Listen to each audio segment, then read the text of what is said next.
Aleluia. Vamos abrir as nossas Bíblias em Êxodo, capítulo 12, versículo 29.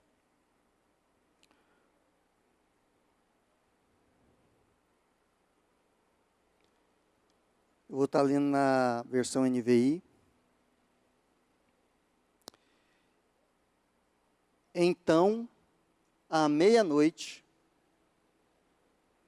o Senhor matou todos os primogênitos do Egito, desde o filho mais velho de Faraó, herdeiro do trono, até o filho mais velho do prisioneiro que estava no calabouço, e também todas as primeiras crias do gado.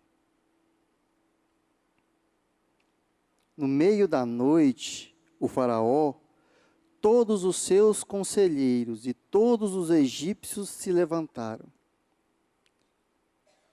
E houve grande pranto no Egito, pois não havia casa que não tivesse um morto. Senhor,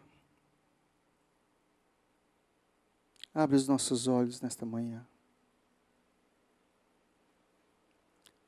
Abre os nossos olhos, ó Senhor Deus, para contemplar a Tua salvação. Abre os nossos olhos para contemplar a Tua libertação.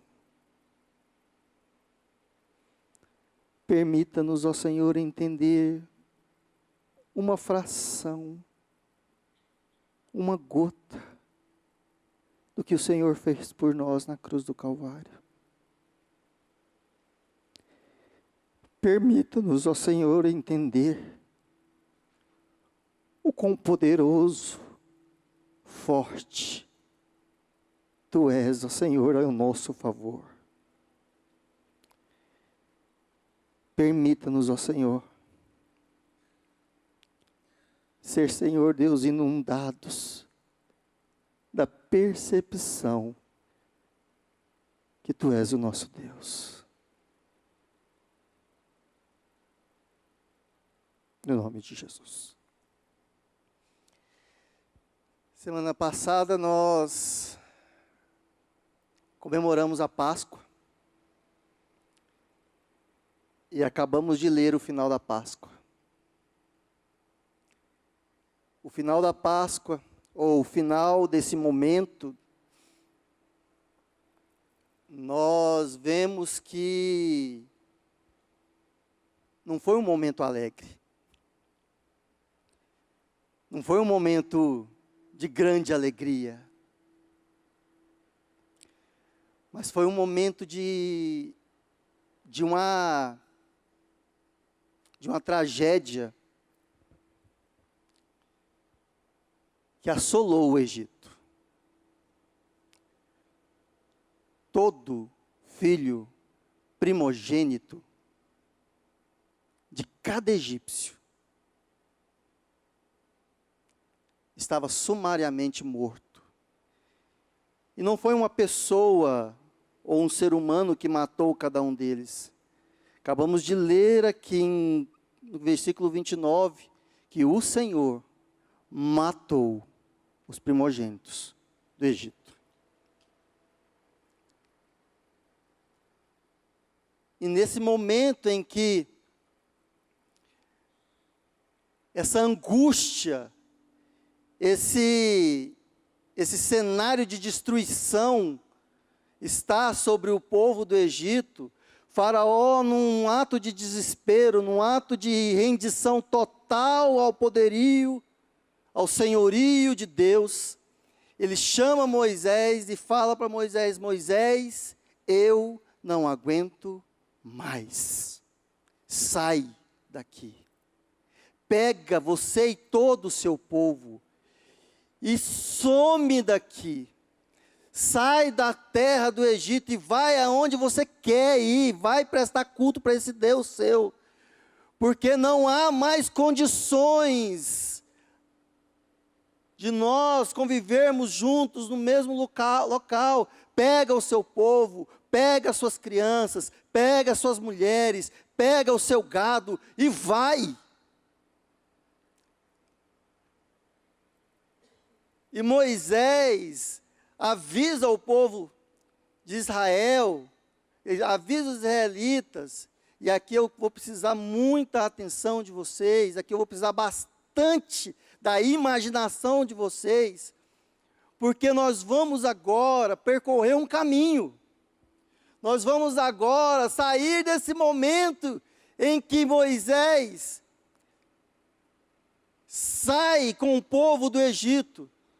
E na nossa imaginação, naquilo que a gente foi ensinado durante tanto tempo nas escolas dominicais, o próximo passo, o passo em que Moisés dá ao sair do Egito, o próximo passo é aonde? Aonde que é? No Mar Vermelho. Amém? Não. Porque nós pensamos, nós lemos a Bíblia igual nós lemos a revista Caras. Nós lemos a Bíblia como nós lemos o jornal.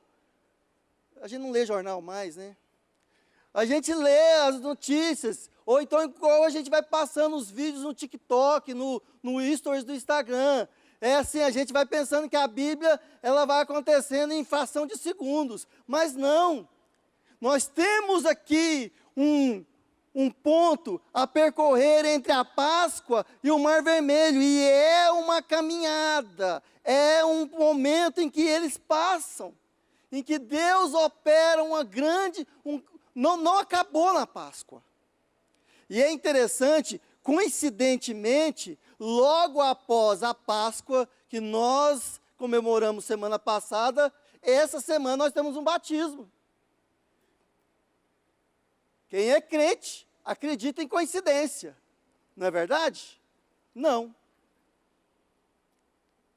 Nós não acreditamos em coincidência, porque Deus está querendo nos ensinar algo aqui. E essa semana foi um grande, um caminho em que nós percorremos até hoje. Hoje vamos descer as águas, que simbolicamente é a passagem do Mar Vermelho.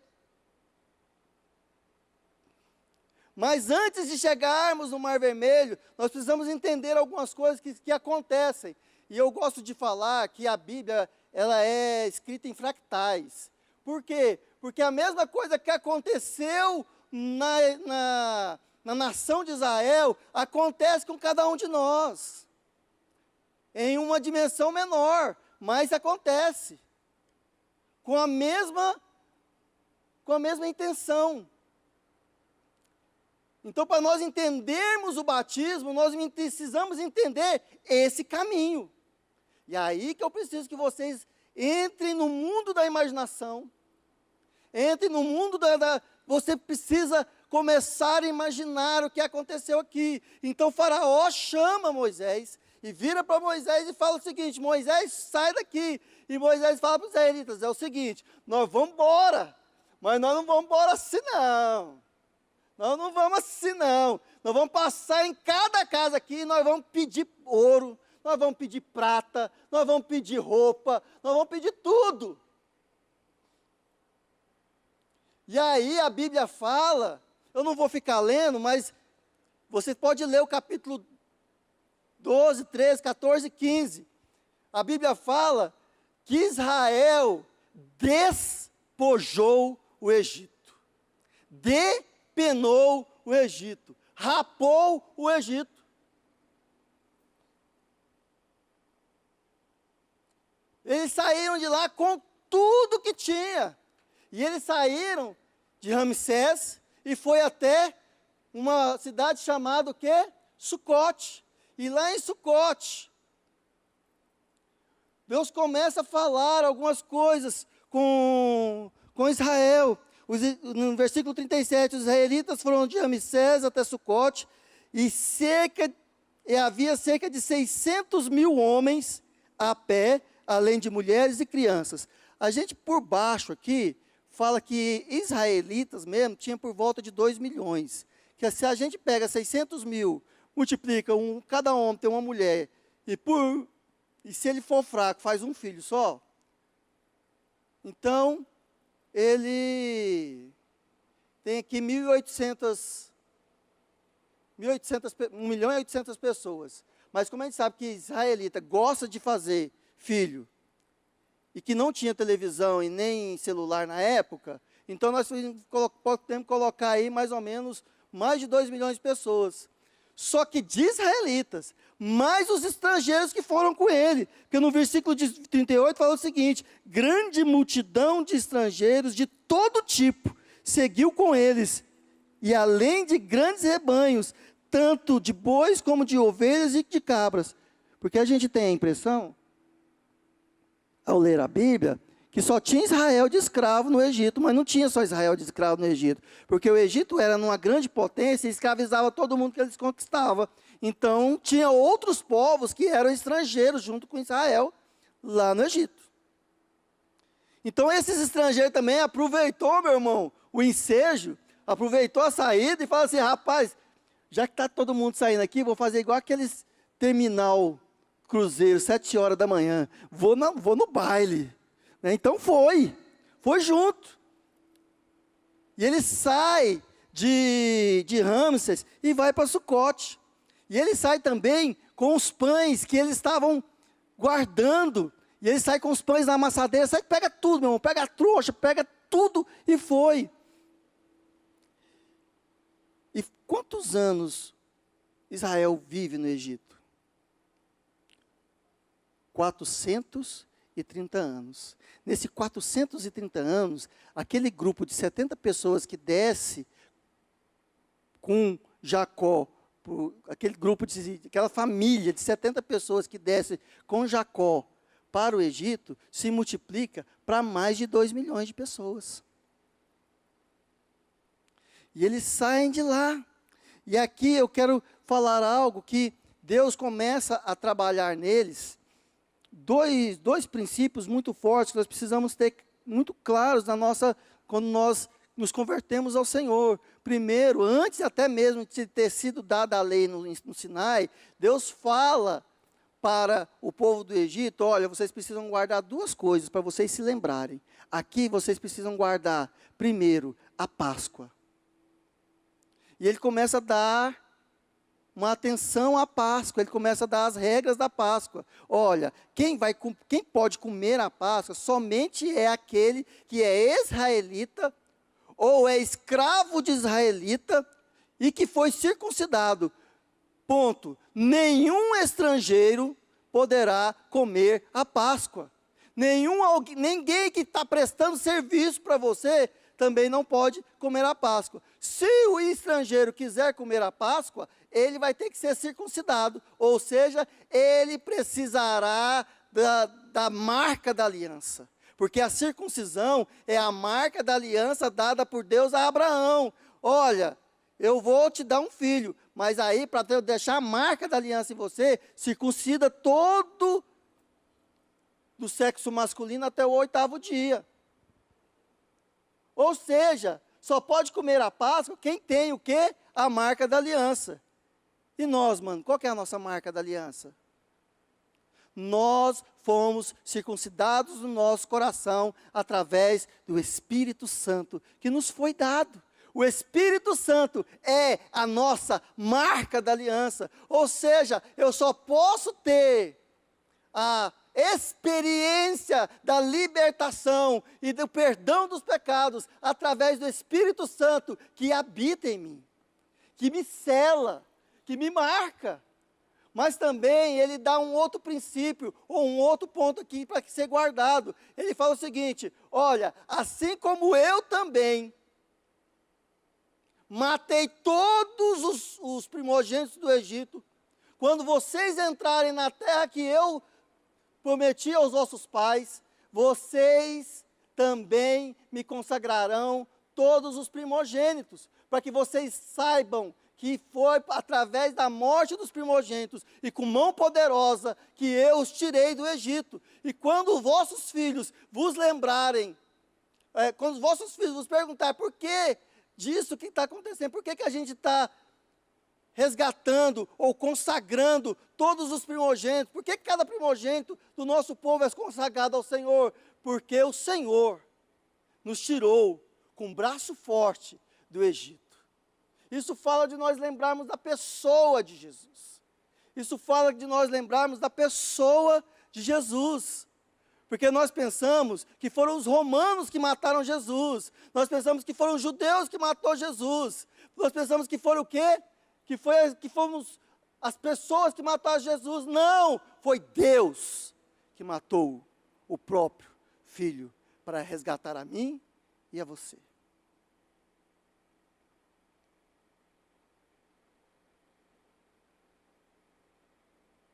Deus matou Jesus de Nazaré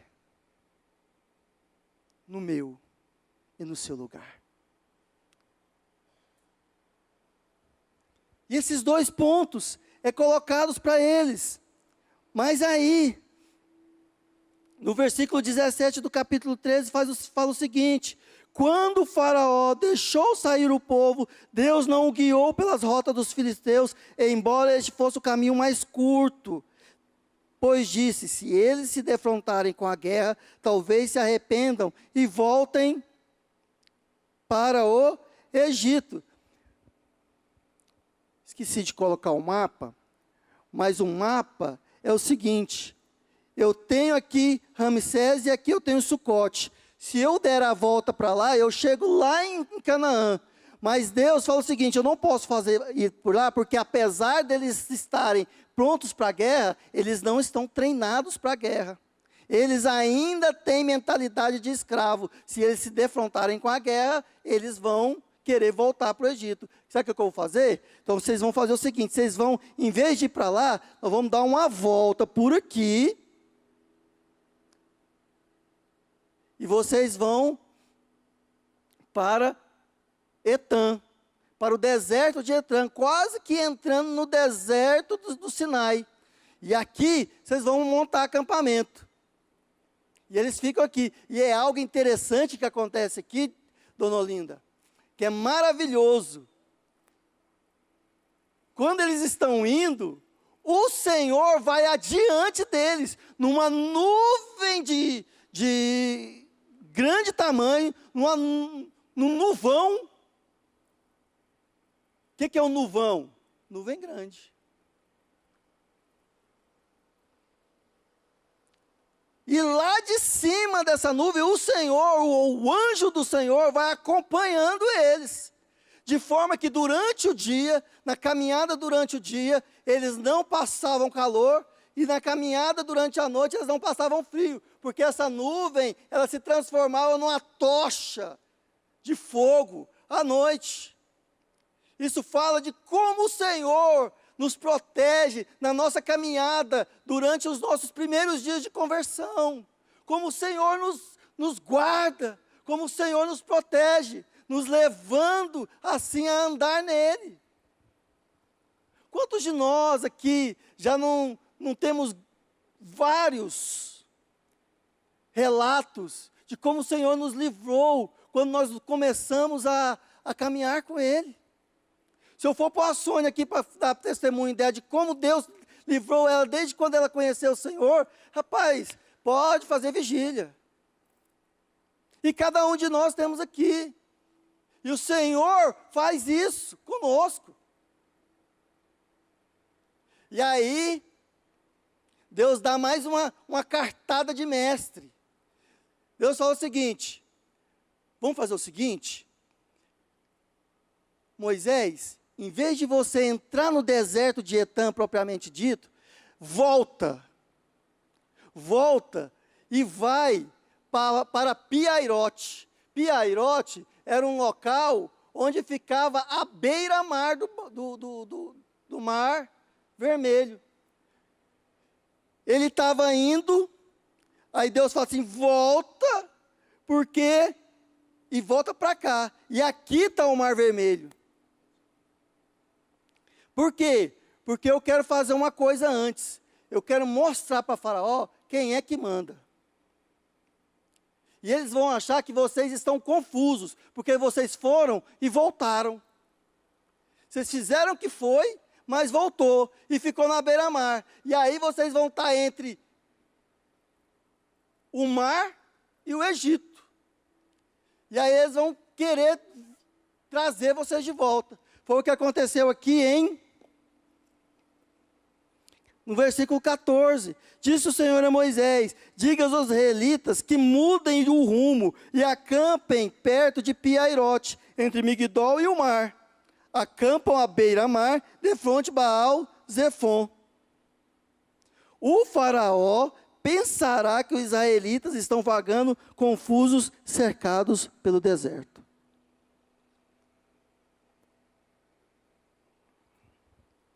E aí, meus queridos, Faraó dá um momento de lucidez, né? Ele fala assim: ué, mas peraí, o que é que nós fizemos? Rapaz, acho que nós demos bobeira aqui, hein? Porque agora, quem é que vai fazer comida para nós? Quem é que vai me servir? Quem é que vai lascar as pedras para a gente fazer as pirâmides?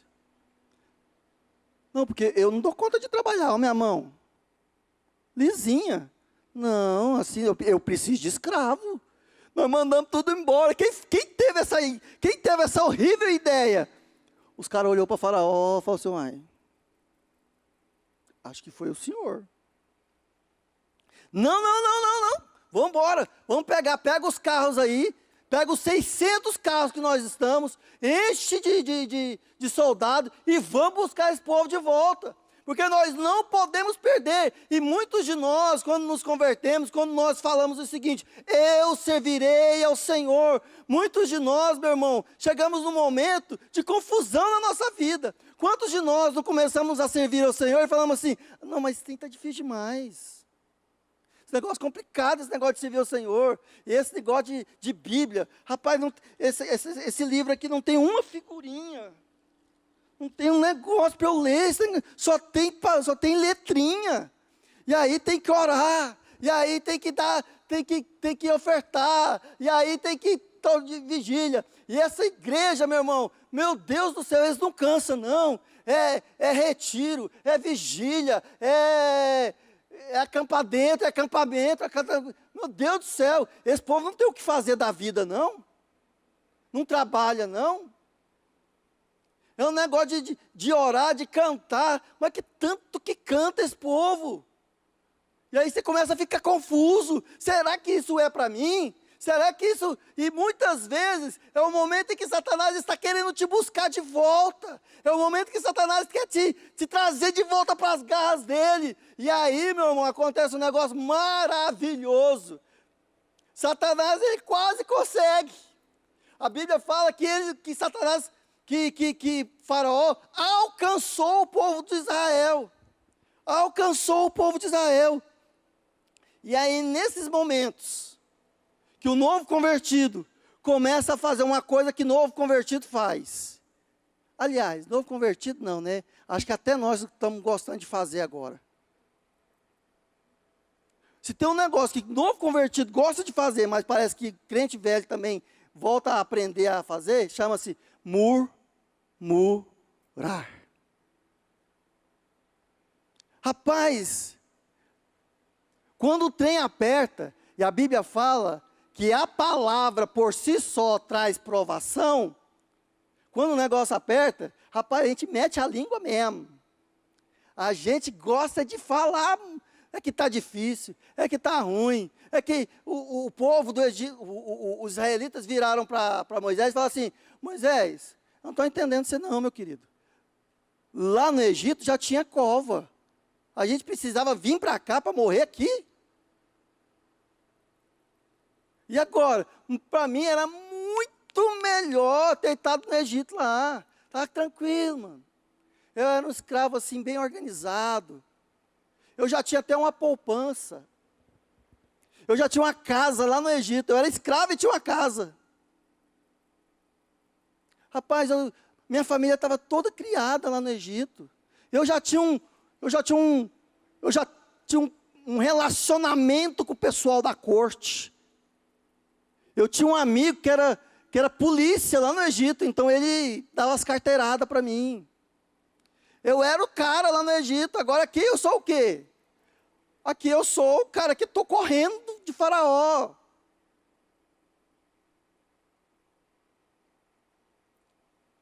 Vai fazendo aí a analogia com a sua vida. Que quando eu faço com a minha,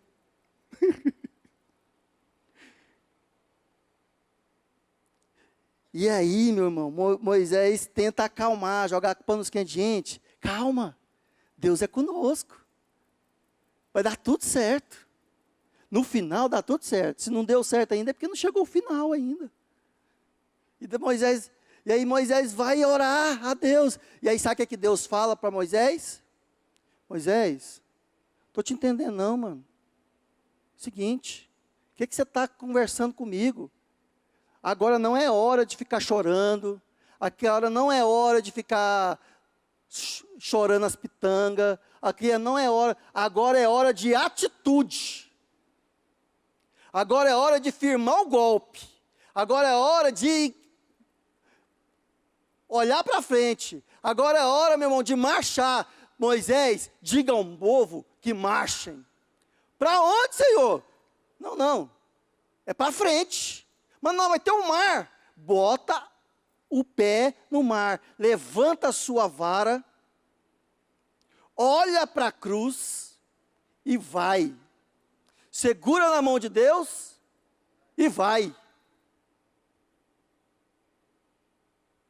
Eu lembro, mano, que eu tinha um rapaz, que eu estava evangelizando ele, e chegou o dia do encontro dele. E aí, dia de encontro, meu irmão, era dia que, assim, tudo estava errado na vida das pessoas. O patrão inventava de fazer hora extra, não sei quem, brigava com a mulher, e tudo dava encontro. E aí, um dia, das pessoas que eu acompanhava, ligou para mim, fulano de tal não quer ir no encontro, não. Como assim não quer ir no encontro? Ele pagou o encontro, aí como é que não vai? Vai no encontro, sim. Não vai, vai. Ele vai no encontro. E lá no encontro tem o batismo, ele vai precisar ir. Porque como é que ele vai batizar se não for no encontro? Tem que ir no encontro. Não, mas ele disse para mim que não vai no encontro. Seguinte, mano, faz o seguinte, presta atenção no que eu vou falar para você. Você vai lá na casa dele, você vai falar para ele que eu falei que ele vai no encontro. E é para ele ir no encontro. Porque se ele não for no encontro, eu vou lá e vou arrebentar com ele. Eu já fiz isso, mas não faça isso. Não faça isso em casa. Mas é nesses momentos em que Satanás quer trazer você de volta, você precisa firmar o golpe. Fala assim, eu escolhi servir o Deus de Israel. Eu escolhi ser alguém que ama a Deus. E eu não volto atrás. Está entendendo, meus queridos? Meus fofinhos. Você também, Valentina.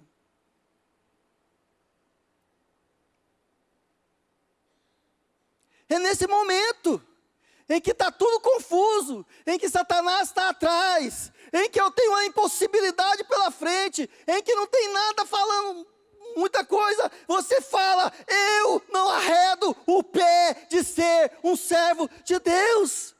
E aí, meus queridos, Moisés levanta o cajado, e o povo começa a marchar, e é algo maravilhoso. Presta atenção, agora que eu vou precisar que vocês imaginem isso aqui. Isso aqui é chante demais, isso aqui é gostoso demais. Isso aqui é cheiroso demais. Versículo 19 do capítulo 14. A seguir, o anjo de Deus, que ia à frente dos exércitos de Israel, retirou-se, colocou-se atrás deles. Como é que é?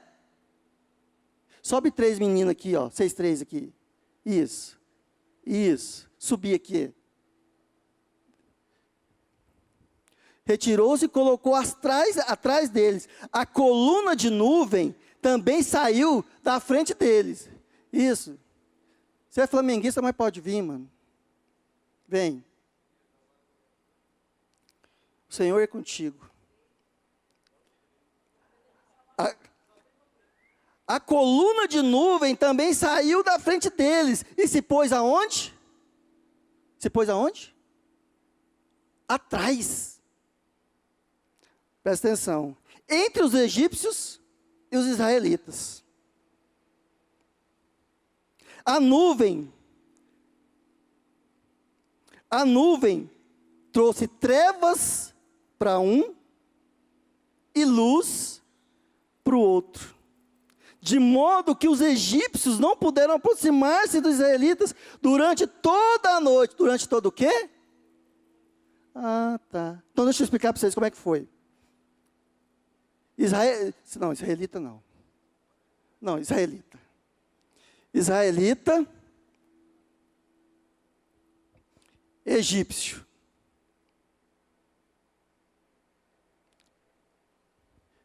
Nuvem. Vira para lá. Por isso que eu vou precisar que vocês imaginem. Aqui está o Mar Vermelho, ó. A Bíblia fala que Deus soprou um vento durante toda aquela noite. Soprou um vento e abriu o Mar Vermelho de forma que tem o quê? Uma parede à direita e uma parede à esquerda. Olha só, versículo 21. Então Moisés estendeu a mão sobre o mar, e o Senhor afastou o mar, e o tornou em terra seca. Um forte vento oriental que soprou toda aquela noite. As águas se dividiram, e os israelitas atravessaram pelo meio do mar em terra seca, tendo uma parede de água à direita e uma parede de água à esquerda. Então tinha uma parede de água aqui e tinha uma parede de água aqui. Pergunta: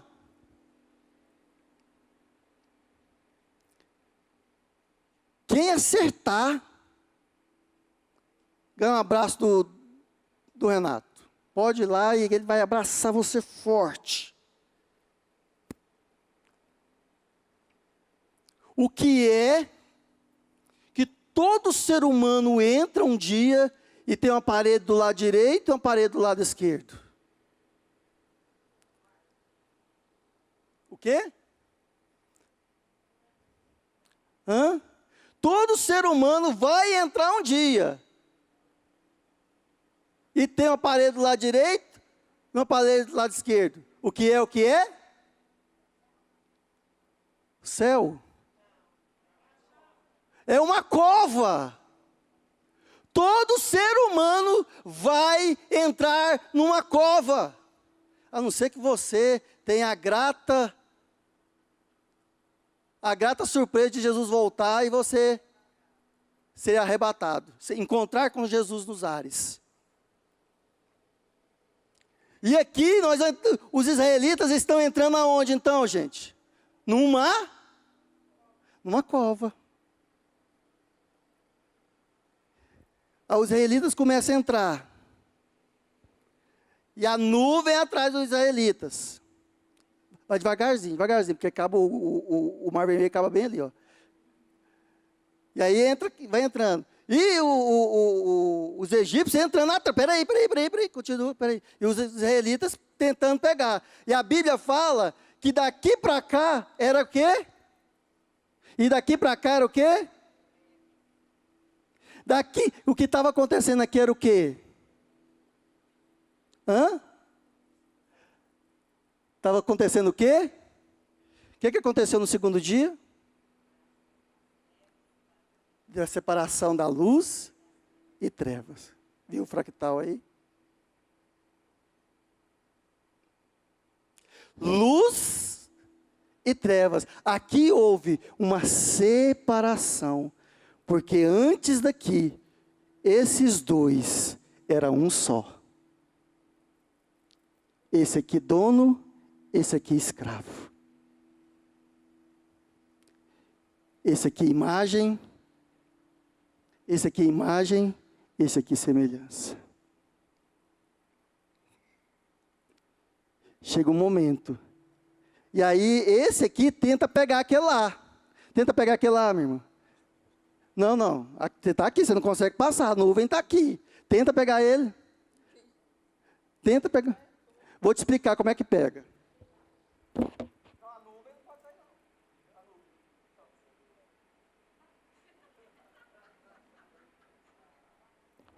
Agora tenta pegar ele lá.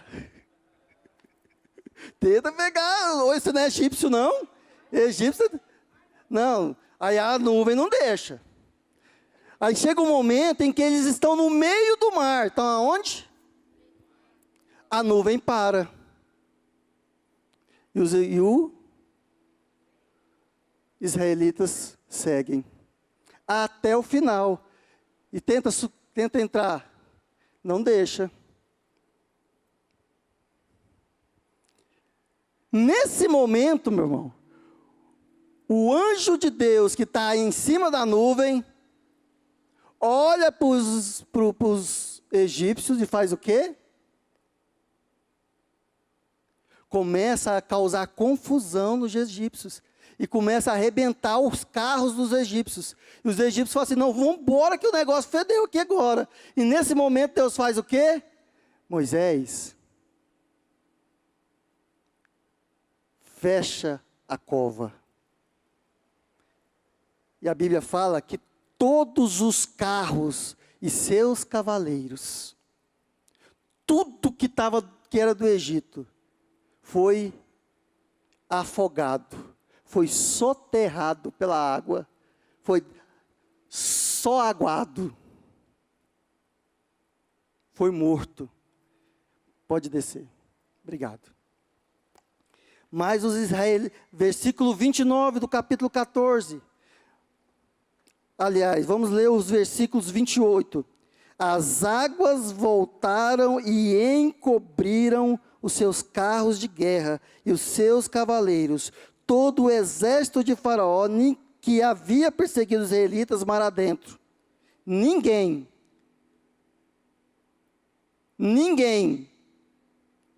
o quê? Sobreviveu.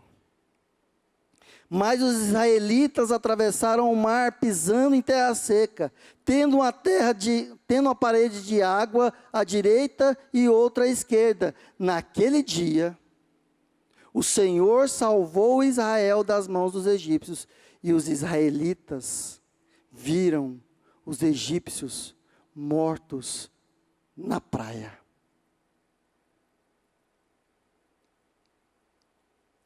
Isso aqui é batismo. Que quando entra dentro do mar, entra egípcio e entra israelita. Mas quando sai, só sai israelita. Quando entra dentro do mar, entra o velho homem. Mas aqui no meio, há uma separação através da ação da Trindade. Mas onde é que você viu essa Trindade aí, Max? Vento, anjo, terra seca. Pai, Filho, Espírito Santo. E há uma separação.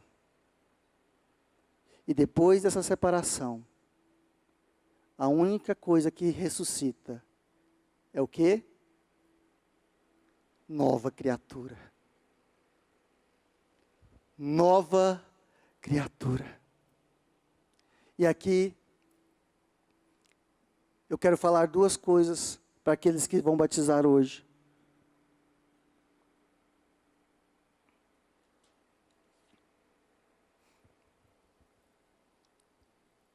Não tem volta. Quando Deus faz essa separação em nós, não tem volta. Nunca mais Israel voltou para o Egito.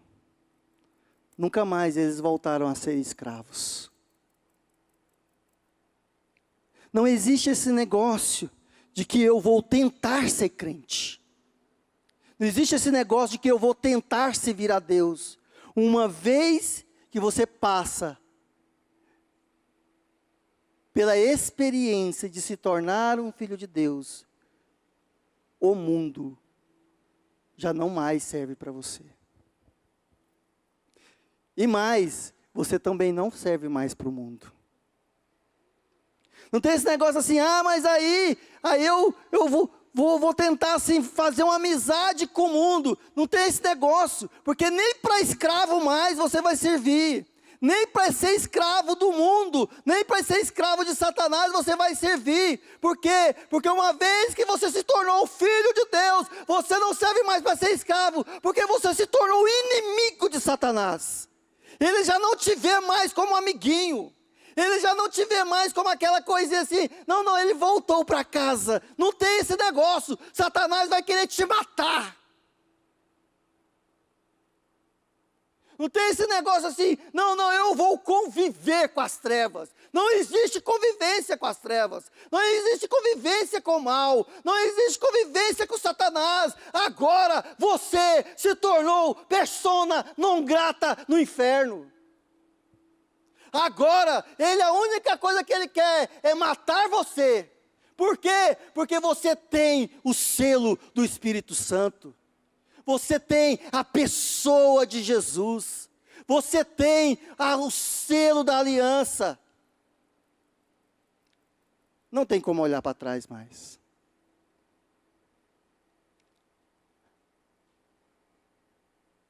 Mas também, nós precisamos olhar para frente. Porque assim também, como não tem volta, eu tenho um caminho todo pela frente, porque uma vez que eu passei o Mar Vermelho, eu ainda tenho uma saga a cumprir, eu ainda tenho uma jornada a cumprir, eu ainda tenho um caminho muito grande a ser desenvolvido. E agora, meu irmão, sou coach não, mas eu vou falar uma frase aqui. Foguete não tem ré.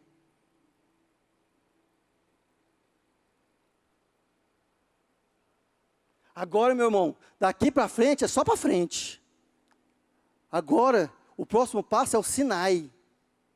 O próximo passo é receber a lei. O próximo passo é ser cheio do Espírito Santo. O próximo passo é frutificar. O próximo passo é arrancar o velho, se despojar do velho homem. O próximo passo é se revestir de Cristo. O próximo passo é ser o sacerdócio de Deus. O próximo passo é guerrear as guerras de Deus. O próximo passo é conquistar Canaã. O próximo passo é deixar com que o Espírito de Deus forme em você, aquele que vai ser batizado hoje, forme em você o caráter de Cristo, porque foi para isso que você foi conquistado, foi para isso que você foi comprado, foi para isso que você foi resgatado, para ser conforme o primogênito. Daqui para frente, é só para o alto.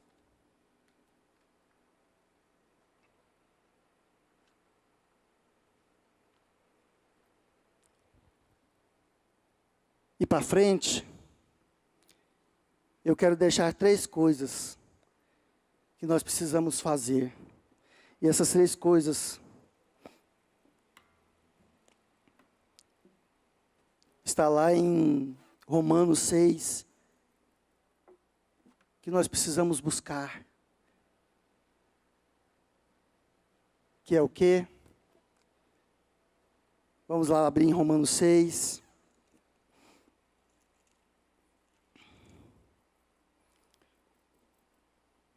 Versículo 6.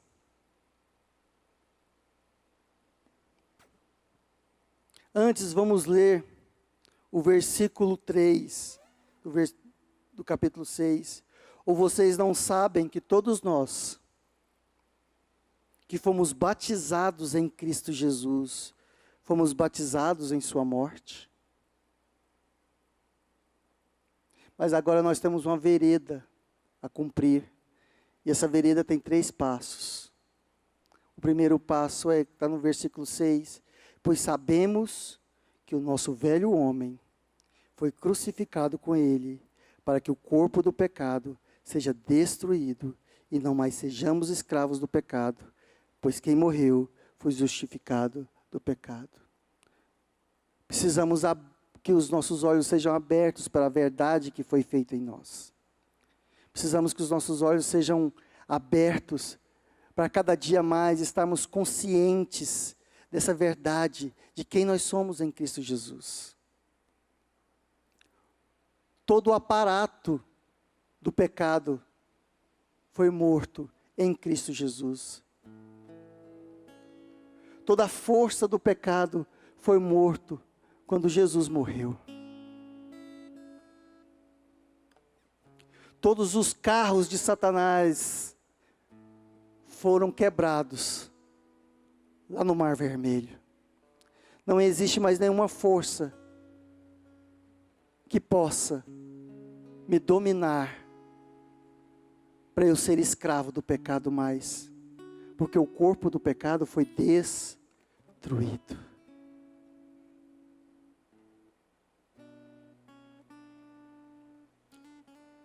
Foi destruído.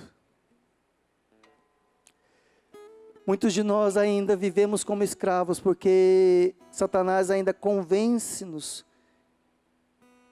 de que o pecado ainda é o nosso Senhor e não é mais. Porque fomos batizados em Cristo Jesus. E se fomos batizados na sua morte, certamente seremos ressuscitados. A mesma força que atuou naquele dia, parando o exército de Faraó no meio do mar, é a mesma força que atua dentro de você, fazendo ressuscitar em Cristo Jesus. O mesmo Deus que matou os egípcios no Mar Vermelho, é o mesmo Deus que matou o corpo do pecado, o aparato do pecado, a força do pecado dentro de nós. Mas também nós precisamos dar o segundo passo, que é considerem-se. Versículo 11, da mesma forma, considerem-se mortos para o pecado, mas vivos para Deus em Cristo Jesus. Portanto, não permitam que o pecado continue dominando os seus corpos mortais, fazendo com que vocês obedeçam aos seus desejos. A primeira coisa é o saber. Saber fala da revelação. Mas a segunda coisa, eu preciso me considerar. Eu preciso declarar essa verdade como verdade em minha vida todos os dias. Eu preciso me considerar. Eu preciso colocar lá na coluna de crédito, que é crédito, e na coluna de débito, o que é débito. Não permitam mais que o pecado domine os vossos corpos mortais, porque esse corpo aqui, meus queridos, esse aqui já está morto por causa do pecado, mas o espírito é vida por causa da justiça. Eu sou nova criatura.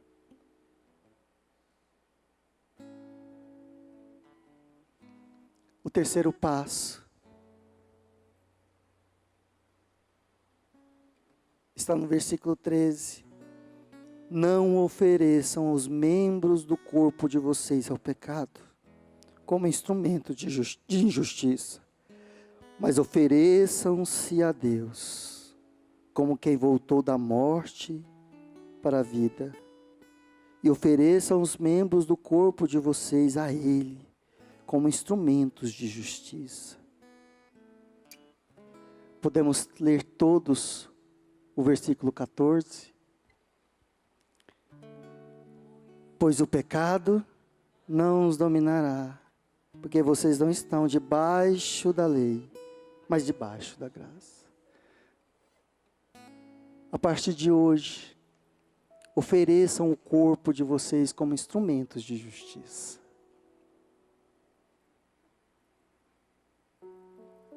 Como instrumentos de justiça. Porque Deus nos tirou do império das trevas e nos trouxe para o ambiente do reino do Filho do seu amor, onde em nós opera a graça, onde em nós opera a justiça, onde em nós opera o poder, a sabedoria, a redenção, a vida. Você pode fechar os seus olhos.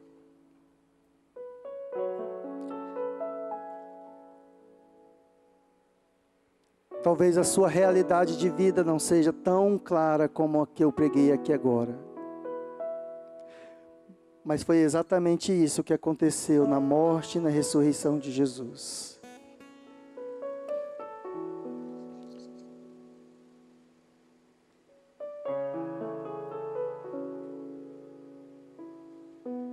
A igreja é formada de um povo que entende essa verdade, que desfruta essa verdade, que anda nessa verdade.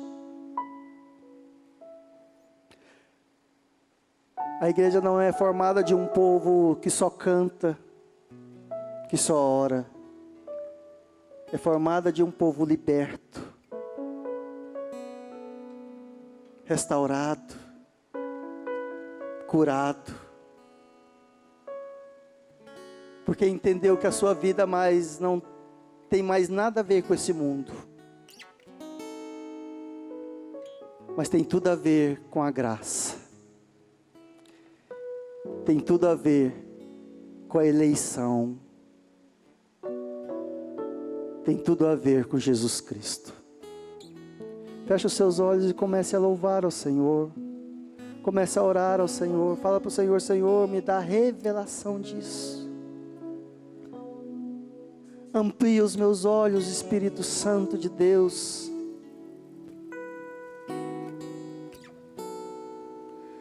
Que eu não sou mais escravo. Mesmo que haja, Senhor, um deserto pela frente para eu desbravar, eu não vou mais desbravá-lo como escravo. Mesmo que haja ainda tantos desafios, Senhor, mas me dá, Senhor Deus, a mentalidade de quem é livre. Me dá a mentalidade, Senhor Deus, de quem é filho. Me dá a mentalidade, Senhor Deus, de quem foi alcançado por Ti.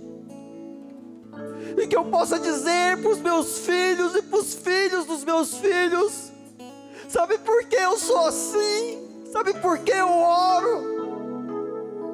Sabe por que eu vou à igreja? Sabe por que eu falo de Jesus? Porque um dia o Senhor me libertou com o braço forte. Porque um dia o Senhor me livrou das garras de Satanás. Porque um dia o Senhor se tornou o meu Senhor. Porque um dia eu pude cantar alegremente. O cavalo e o seu cavaleiro foram mortos. Sabe por que eu me ajoelho, meu filho? Sabe por que dos meus olhos vertem lágrimas quando eu me ajoelho? Porque o meu coração se explode de gratidão, e a minha alma se rejubila no Senhor da minha vida. Ele é o meu refúgio, Ele é a minha fortaleza, Ele é o meu Deus. Eu não tenho mais nada com o mundo, mas eu pertenço ao Senhor.